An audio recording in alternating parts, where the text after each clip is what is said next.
Olá, estudantes, mestres, educadores, professores. Meu nome é Ionélio Almeida Saide, jornalista, radialista, cerimonialista de eventos de governos, também conferencista.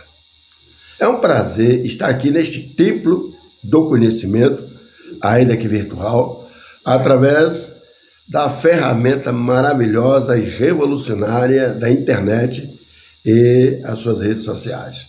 Hoje, nesta entrevista, responderemos a diversas perguntas e questionamentos acerca da história de livramento de Nossa Senhora a partir da criação e fundação deste importante município da região do sudoeste da Bahia. Vamos às perguntas. Como era a cidade antigamente? Era apenas um pequeno lugarejo, com poucas casas residenciais e sua população espalhada pelas áreas secas e de clima quente naquela região do semiárido do sertão do sudoeste baiano. O semiárido, que é uma região nossa, caracterizada. A população à época era formada por uma minoria estrangeira de outros países, como Portugal, e também estados, ou seja, pessoas vindas de São Paulo, Goiás, Minas Gerais, os bandeirantes, os desbravadores, e territorialmente, os do território daqui, da nossa região, Mato Grosso, Rio de Contas, Brumado, Caetité, etc., que assim ajudaram a formar a sociedade livramentense. Qual era a sua aparência e como as pessoas se vestiam? As pessoas se vestiam de acordo com suas economias e renda estável, como as famílias maiores e bem abastadas, e também as mais humildes, as que vestiam simplesmente comumente, conforme a sua condição econômica e social. Uma pequena parte desses estrangeiros veio apenas como exploradores em busca do apogeu do ouro e pedras preciosas. Daí que a população se vestia tipo camponesa, usava roupas de calça cor branca, era a maioria, e camisa também branca, ou marrom caramelo, essas meias parecendo que estão enferrujadas. Portava bornais, que era aquele saco para transportar provisões, alimentos, ou ferramentas, além de embornal, que era um saco pendente do pescoço da cavalgadura, ou seja, do animal, e em que a pessoa comia, o cavaleiro comia sem precisar se desatrelar do animal, do dorso do animal. Como era a economia da cidade no passado? Alguns exploradores do ouro usavam o rico e o valioso metal como moeda de troca para a aquisição de suas necessidades, como alimentação, vestimentas e, é claro, o aguardente, que não podia faltar. O dinheiro em espécie era cédula de papel circulante, usado para a manutenção diária da população com maior poder aquisitivo. No caso, aí, os catequistas, os padres, os fidalgos da burguesia portuguesa. A economia da época girava em torno de ouro e pedras preciosas, mas havia o dinheiro estrangeiro, trazido pelos portugueses, holandeses, enfim, que vinha explorar minérios, promover a compra de terras do alto do sertão da Bahia, outrora chamado Sertão de Cima, que compreendia os vales do Brumado, Rio de Contas e Paramirim. Quais eram as principais atividades econômicas e como elas mudaram ao longo dos anos?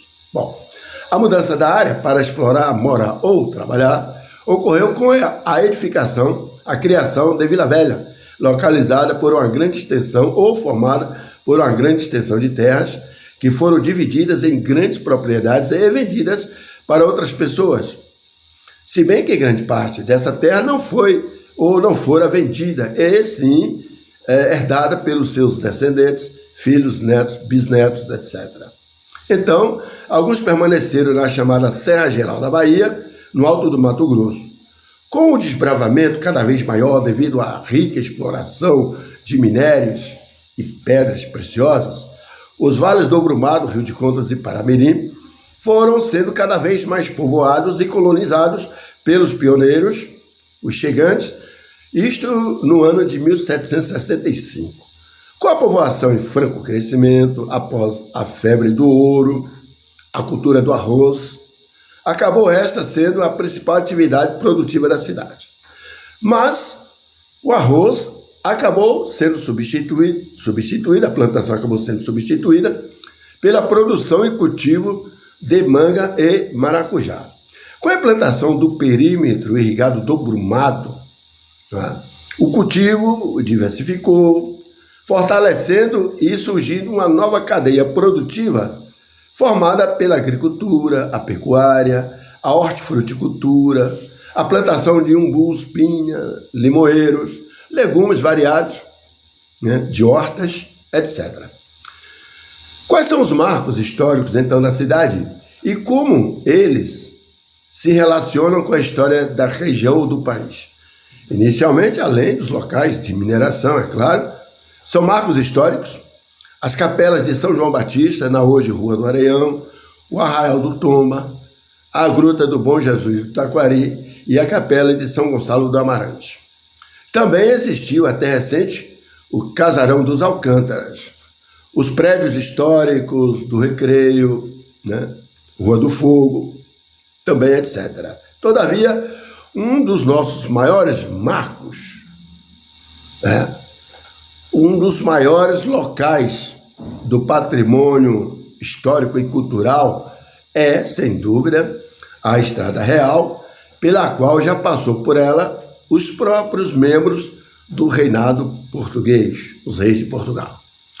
Quais são as principais lendas e histórias populares da cidade? Poucas são as lendas que povoam a imaginação dos livramentenses, mas uma das mais conhecidas é a da imagem barroca de São Gonçalo do Amarante, que saiu da igreja matriz de Nossa Senhora do Livramento, ou então do São João Batista, da Rua do Areião, para ser fixada na capela de São Gonçalo, na Canabrava. Dizem que um dos cônegos da época não gostou e teimava em devolver a imagem sacra para a sua origem, mas, misteriosamente, a mesma imagem sempre retornava para a capelinha de São Gonçalo, em Canabrava. Como atribui esses marcos, contribui para a identidade cultural da cidade? Bom, a cidade de Livramento, aliás, nasceu de uma miscigenação étnica. Índios, escravos, mucamas, jesuítas, mineradores de ouro e pedras preciosas formaram os seus primeiros moradores. Daí que a identidade cultural ficou homogênea, abrigando desbravadores de São Paulo, Minas Gerais, Goiás, além de colonizadores estrangeiros que aqui vieram pelo novo Eldorado baiano. Habitantes nativos eram índios, negros mocambos e outros. Então, essa miscigenação provocou o surgimento de uma população originalmente étnica e de muita diversidade de suas culturas. Quais foram os principais eventos que ocorreram na cidade ao longo dos anos e como eles afetaram a cidade e as pessoas que viviam nela? Bom, devido à febre do ouro, houve um tempo em que Livramento, a antiga Vila Velha, atraía investidores que vinham comprar o minério extraído, eles vinham adquirir terras e fazer negócios à época. Também houve, na antiga Vila Velha, a epidemia da febre palustre e também malária, devido à localização entre os rios Brumado e Taquari, que tiveram suas águas contaminadas pelo minério, o que gerou o isolamento da localidade. Um fato interessante, marcante, e que afetou a vida da cidade foi a Guerra dos Revoltosos, quando invasores, liderados por Carlos Prestes, desceram a Serra Geral para dominar e tomar a vila que se estabelecia como cidade de Livramento. Mas, apesar dos estragos e violência empregada, eles acabaram conhecendo a bravura do cônego Higino, vigário da paróquia, e o coronel Zezinho Tanajura. Também registra o caso de um cavalo que pertencia ao coronel Gentil Vilas Boas, que enfrentou, né, esses bandoleiros, né? Então os bandidos, né, os revoltosos, eles não conseguiram domar o animal. Após a retirada dos revoltosos, a cidade então voltou à normalidade, mesmo destruída parcialmente, né, e com prejuízos enormes para a sua economia local. Como a cidade cresceu e mudou ao longo dos anos, quais foram as principais transformações urbanas e sociais que ocorreram?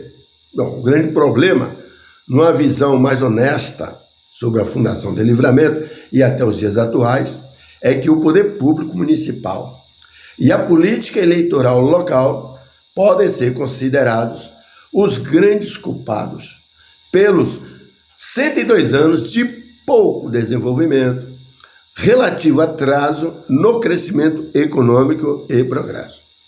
A história dos primeiros governantes, desde quando era de intendentes no passado a prefeitos da era presente, alguns deles trabalharam, cumpriram a sua missão, mas não foram mais audaciosos para promover uma gestão que assegurasse a realização de obras de médio e de grande porte, talvez mobilizados pelos conflitos políticos e de seus líderes locais.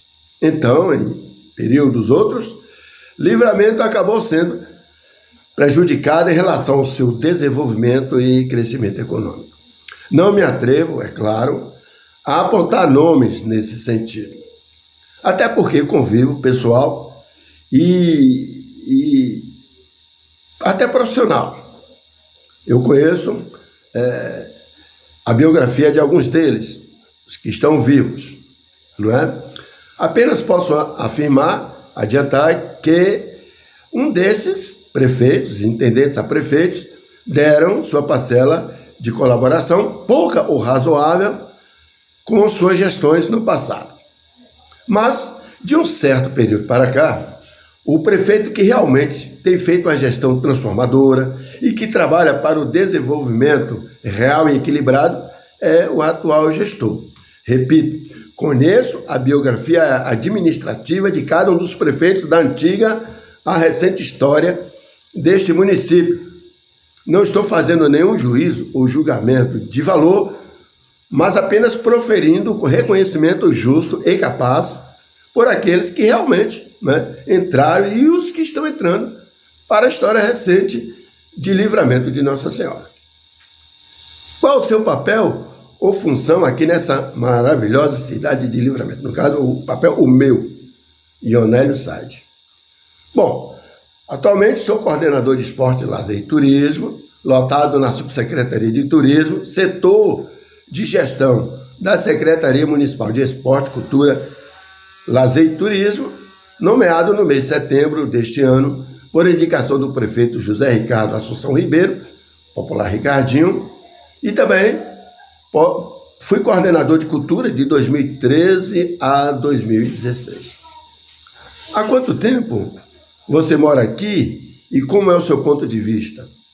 Diz um dos questionamentos, uma das perguntas. Bom, vim trabalhar em Livramento em 2000, contratado como redator e editor do jornal Folha Regional, fundado naquele mesmo ano. Aqui fazia traslados, ou seja, viagens de ida e volta, entre Itabuna, onde morava, a esta cidade de Livramento de Nossa Senhora. Em 2008, por decisão do contratante, o casal Ana e Elton, proprietários da publicação impressa, fixei residência morando em um pequeno prédio na mesma rua, a Rua Ana Rodrigues, onde funcionava a sede do jornal. Depois, na Rua São Gonçalo, mais próximo ainda, ou mais próxima, da sede, no centro. Depois, também fui residir por 13 anos na Rua Caiçara, descendo a Rua do Areião, e agora morando na Rua Senhor do Bonfim, todas elas também no centro da cidade.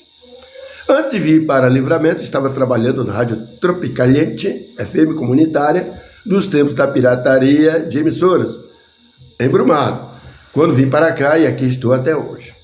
Aqui também trabalhei na Rádio 88 FM em 2010 E na Rádio Portugal, Portugal não, desculpe, na Portal Sudoeste FM 104,3 em 2020 até 2022. Meu ponto de vista sobre essa cidade de Livramento é a convicção de que, ao vir morar e trabalhar aqui em Livramento, de Nossa Senhora, tomei a decisão certa. Esta é uma cidade realmente maravilhosa, tem uma economia bastante positiva, produtiva, tem uma cultura ímpar nas sociedades brasileiras. Seu desenvolvimento, progresso e crescimento são uma realidade. Sua população é diversificada e há no seio desta, na nossa sociedade, cidadãos solidários e cidadãs afetivas ao padrão da cultura da família genuinamente brasileira. Há ainda o aspecto da organização social civil, a pujança econômica através do empreendedorismo, a força do comércio, a agricultura familiar, investimentos na área de produção, geração de emprego e renda, o encanto de seus festejos culturais e religiosos, como os juninos, padroeiros e padroeiras, e o Dia da Cidade. E, por fim, também, Livramento é uma cidade sem a implicância com o racismo. Livramento também convive com a diversidade sexual e outros modelos de comportamento que hoje estão presentes, no mundo, mesmo causando conflitos e divisões de raças e de gêneros. Isto quer dizer que em Livramento de Nossa Senhora há paz, o respeito e a convivência harmoniosa entre raças e credos, diferentemente às suas outras questões, como violência, drogas, prostituição e tantas mazelas que permeiam e angustiam o mundo inteiro. Hoje sou cidadão livramentense, título honrado, concedido pela Câmara Municipal, por indicação do vereador José Roberto Souza de Caires, o Zé de Vital, e aprovado por unanimidade pela Casa Legislativa, os membros da Casa Legislativa Municipal. Chegamos ao final deste vídeo. Quero agradecer por ter esta oportunidade de falar para esta juventude maravilhosa, geração do amanhã, estudantes que certamente, eu tenho convicção disso, tenho certeza absoluta, que estarão assegurando que há de porvir de melhor pelo bem social, econômico, cultural, estrutural, desenvolvimento e progresso dessa cidade e para toda a sua população, sem problema de convívio social, econômico e social. Um abraço a todos, professores, estudantes, professores, mestres, funcionários dessa escola. Estou muito satisfeito em poder colaborar, participando desse trabalho escolar. E parabéns a Heitor Bonfim, quem me convidou e me passou essas perguntas.